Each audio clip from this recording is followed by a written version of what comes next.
Yoo-hoo! I actually ran to the mailbox because this is my Myrrh oil. So let's see if I can open this like this. Should be easy enough. Oh my god, I'm just so happy.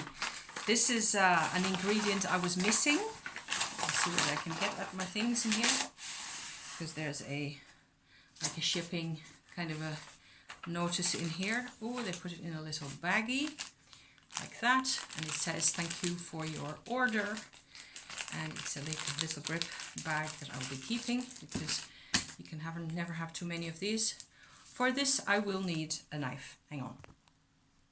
Jawohl, I have got it open, so it's just a piece of kitchen towel, I suppose. Looks like this, and I'm tearing that off now any odd way, and this is what is coming out. A bottle of 5 milliliters of Abyssinian Myrrh oil. So let's see how liquid that is. That tends to be, oh yes, it's very liquid. And I'm opening it up. It has a kind of a lock, so I have to push down a bit. Oh, yes, this is the stuff.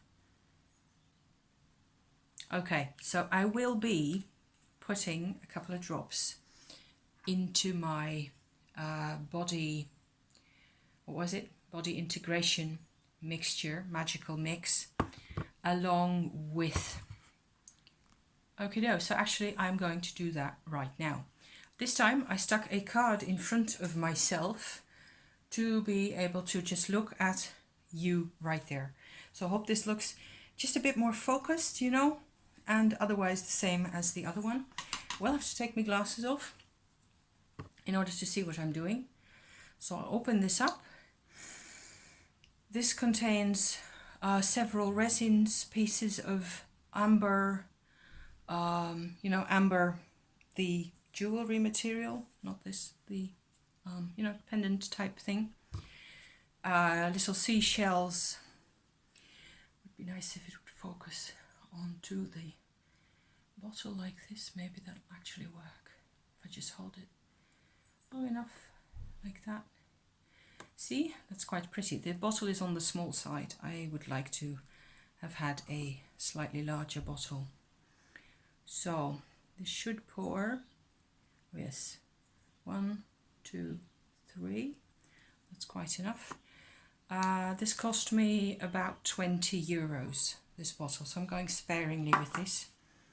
The other ingredient that I needed, that I have in the house, but I wanted to add the myrrh first, is this Indian valerian or nardus.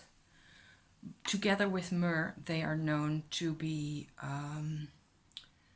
Mary Magdalene oil, maybe also diluted in olive oil, which I assume that she would have been doing, you know, to have that as a fragrance.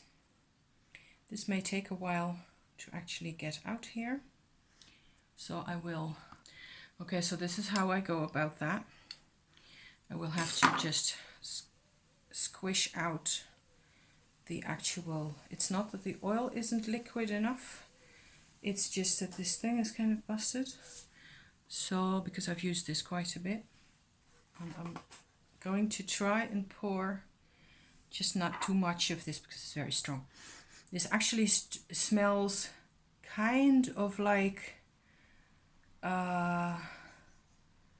valerian, and there isn't any coming out. Oh yes, there is. It's quite slow actually, so I might be here for a bit. I'll just put this down here and see with you in what tempo this actually is coming out. This was a 2.5, even though the bottle is the same size as the Myrrh oil bottle. This is a this contained 2.5 milliliters of the Nardostachys Yaltamansi Indian valerian oil, and so it doesn't really look like anything's coming really soon. I could of course have heated this up, boiling water au bain Marie, which is what I tend to do often with thicker type oils. We might also just sit here a bit because this will be a bit of a meditative process. Am I seeing anything moving yet? Theoretically, it should be coming anytime now.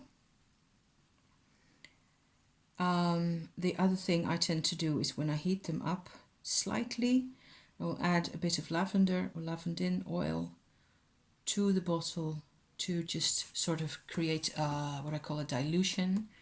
And in that case, what you get is, you know, you use every last fragment that's in there, really.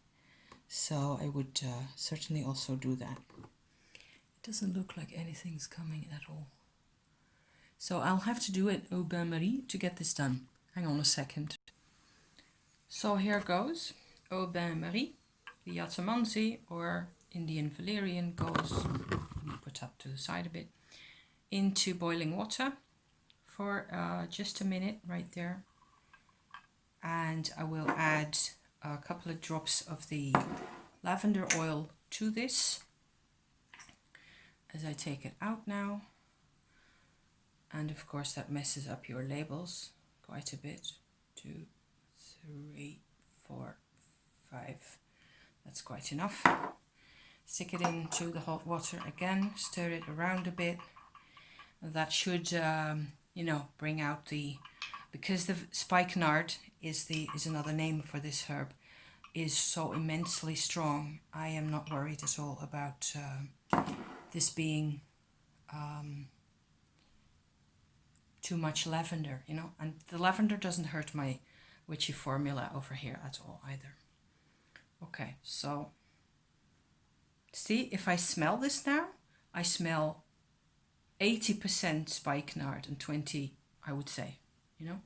So this time in we go. 3, like that.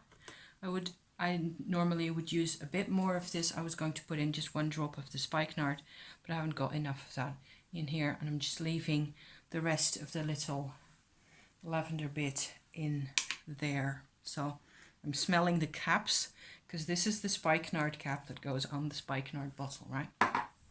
Okay, so that completes the formula in terms of power ingredients, if you like. The other 2 things that I'm adding to this, I'm hoping this all goes well. This is neem oil. It's another Indian product, Azadirachta indica. It's used against insects and bugs and for dry skin, eczema, skin irritations, psoriasis, and that kind of a thing. I use this in my hair oil. It actually more or less the same kind of an idea, except my hair oil doesn't contain all these bits and bobs, of course. It contains patchouli and camphor and cinnamon and clove, I think. Maybe cedar wood as well. With this in olive oil. I use that for my hair. Okay, so here goes. I want to see how much comes out. It's a fairly thick oil. It actually resembles olive oil to quite an extent. I am thinking this thicker oil will actually absorb a lot of the other, absorb and homogenize, if you like, a lot of the, was that 4 or 5? I lost count. A lot of the properties, you know, and so make it a bit more into a whole. That's what I'm assuming the neem to be doing. It's a cleanser as well. Neem is used also in incense. Okay, lid back on that. As you see, I still have actually the top of my container here. All these things are kind of soaked in oil now, and no oil has gone all the way down to the bottom. So the idea is, this is a very ugly plastic bottle of Elmeknasia, Turkish, very cheap olive oil. It's still good though, until May 21. so it should be fine. And I'm using this to top up the whole of the operation, putting in little gloops at a time. And now actually it has gotten to be, sorry for the shakes, at the bottom, see? So this is the whole plan here. I'm actually thinking of letting this sit for a whole lunar cycle before using it. Tell me what you think. Wouldn't that be a good idea? I'll also look at the planetary positions for today now that it's getting completed. There you go. Okay. Bit shaky and wobbly. Old lady hands. And bits of whatever that was. Didn't spill any. So that's okay.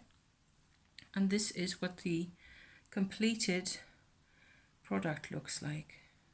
Looks quite a bit darker and there's no glitter in compared to Lisa's product. I am putting this down here, rubbing the olive oil into my hands now, and I can still smell the spikenard above everything else, you know. On goes my little lid like that, and this I will leave to sit for a while, at least for everything to get acquainted with each other, and with the olive oil, of course, because that's just serving to incorporate everything. Thank you for watching, and this concludes this particular body integration product. Okay, see you next time. Bye bye.